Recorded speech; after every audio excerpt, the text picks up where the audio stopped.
അത്ര നിസ്സാര കുടുംബക്കാരൊന്നുമല്ല പൂച്ചകളുടേത്. കാട് ഭരിക്കുന്ന സിംഹം, കടുവ, പുള്ളിപ്പുലി തുടങ്ങിയ ഭീകരന്മാർ ഉൾപ്പെടുന്ന അതേ ഫെലിഡ കുടുംബത്തിലെ അംഗമാണ് നമ്മുടെ പൂച്ചസാറും. മാർജാര കുടുംബാംഗങ്ങളെന്നാണ് കാട്ടിലെ ഈ സൂപ്പർ സ്റ്റാറുകൾ അറിയപ്പെടുന്നത് പോലും. എനിക്ക് ചോദിക്കാനും പറയാനും എന്റെ അമ്മാവന്മാരുണ്ടടാ എന്ന പൂച്ചസാറിന്റെ വല്ലാത്ത ജാതി ധൈര്യത്തിന്റെ കാരണം ഇപ്പോൾ പിടികിട്ടിക്കാണുമല്ലോ. പേടി ലെവലേശം തീണ്ടിയിട്ടില്ലാത്ത ഇവന്മാരുടെ സ്വഭാവം കുടുംബത്തിൽ നിന്ന് കിട്ടിയതാണെന്ന് പറയേണ്ടി വരും. ജനിതകപരമായി സ്വാഭാവിക വേട്ടക്കാരാണ് മാർജാര വംശക്കാർ. എതിരെ വരുന്നവൻ ഏതവനായാലും ശത്രുവാണെന്ന് തോന്നിയാൽ അവന്റെ വലിപ്പമോ ചെറുപ്പമോ ഒന്നും മാർജാര കുടുംബക്കാർക്ക് പ്രശ്നമല്ല. ചാടി വീഴും, മാന്തിക്കീറും. ശരിക്കും ഭൂമിയിലെ ആക്ഷൻ കിങ്ങുകൾ. പൊതുശത്രുക്കളായി കരുതുന്ന പട്ടികൾ വന്നാൽ പോലും നീ ഏതാടാ എന്ന് പറഞ്ഞ് അങ്ങോട്ട് പോയി ചൊറിയും. അതിപ്പോൾ കൊടും വിഷം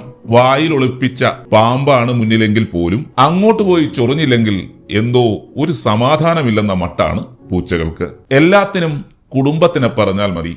ഇരയെ കടിച്ചു വീഴ്ത്തി ഇറുക പിടിക്കാനുതകുന്ന വളഞ്ഞുകൂർത്ത ബലിഷ്ഠമായ നഖങ്ങളും പച്ചമാംസം കടിച്ച് ചീന്തിയെടുക്കാൻ പറ്റിയ പല്ലുകളും അരം പോലെ പരുവരുത്ത നാവുകളും സ്വന്തമായിട്ടുള്ളപ്പോൾ ഞാൻ എന്തിന് പേടിക്കണം ഹേ?